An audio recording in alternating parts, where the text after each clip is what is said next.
ભુજ અને અંજાર તાલુકામાં ધોધમાર વરસાદ. ભુજના મોડસર, મોખાણા સહિતના ગામોમાં વરસાદ. અંજારના હીરપર અને આસપાસના ગ્રામ્ય વિસ્તારો કે જ્યાં વરસાદ પડી રહ્યો છે, દૃશ્યમાં જોઈ શકાય છે પવનના સુસવાટા સાથે અહીં વરસાદ પડી રહ્યો છે. ખાસ કરી અંજારના હીરાપર અને આસપાસના ગ્રામ્ય વિસ્તારમાં આ પ્રકારની પરિસ્થિતિનું નિર્માણ થવા પામ્યું છે.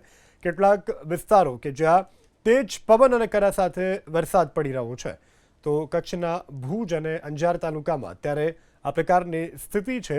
આ કમોસમી વરસાદ કે જે પવનના સુસવાટા સાથે વરસી રહ્યો છે, ત્યારે હાલ બાગાયત પાકો જે છે તેને નુકસાન થવાની શક્યતા છે. આ સાથે ખેડૂતો પણ અત્યારે ચિંતાતુર જોવા મળી રહ્યા છે, કારણ કે પવનની ગતિ વધારે છે અને આ સાથે અંધરાધાર વરસાદ પડી રહ્યો છે. ત્યારે આ પ્રકારની પરિસ્થિતિનું નિર્માણ ખાસ કરીને ભુજના મોડસર, મોખાણા સહિતના ગામડાઓમાં અત્યારે વરસાદ પડી રહ્યો છે. અંજારના હીરાપર અને આસપાસના ગ્રામ્ય વિસ્તારોમાં પણ પવન સાથે હાલ કમોસમી વરસાદ પડી રહ્યો છે. ત્યારે કેટલાક વિસ્તારોમાં તેજ પવન ફૂંકાયો છે, તો અનેક વિસ્તારોમાં કરા સાથે વરસાદ પડ્યાની પણ જાણકારી પ્રાપ્ત થઈ રહી છે. દૃશ્યોમાં પણ જોઈ શકાય છે જે રીતે કરા સાથે વરસાદ પડી રહ્યો છે, જ્યારે કે ભર ચોમાસું હોય તે પ્રકારની પરિસ્થિતિનું નિર્માણ અત્યારે ઉનાળામાં થવા પામ્યું છે. જો કે લોકોને ગરમીમાંથી રાહત ચોક્કસથી અનુભવાઈ રહી છે, પરંતુ આ વરસાદ ખેડૂતો માટે આફત સમાન સાબિત થઈ રહ્યો છે.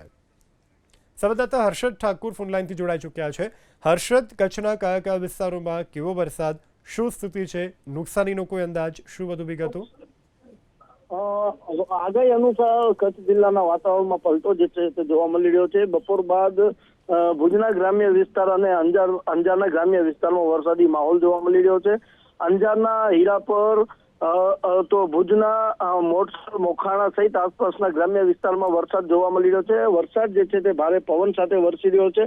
ચોક્કસથી કમોસમી વરસાદના કારણે ખેડૂતોમાં ચોક્કસથી ચિંતા જે છે તે જોવા મળી રહી છે. અત્યારે કેસર કેરી ને મોટો માળ આ વરસાદથી પડે તેવું પણ ચોક્કસથી કહી શકાય. અત્યારે કચ્છની કેસર કેરી જે છે તે ઝાડ ઉપર લટકી રહી છે.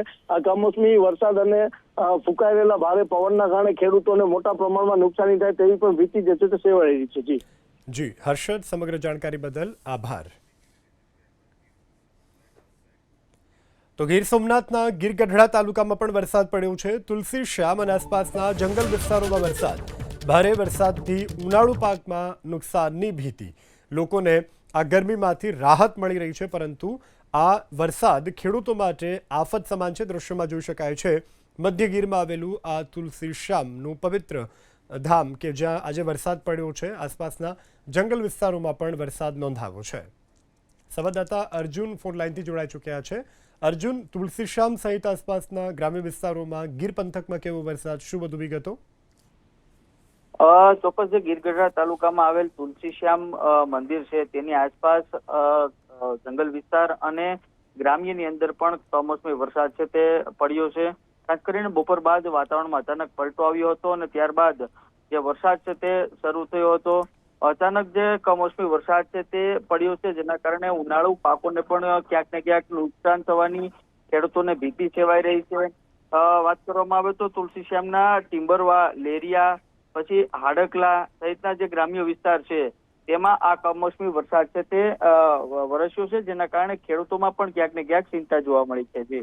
જી અર્જુન, સમગ્ર જાણકારી બદલ આભાર.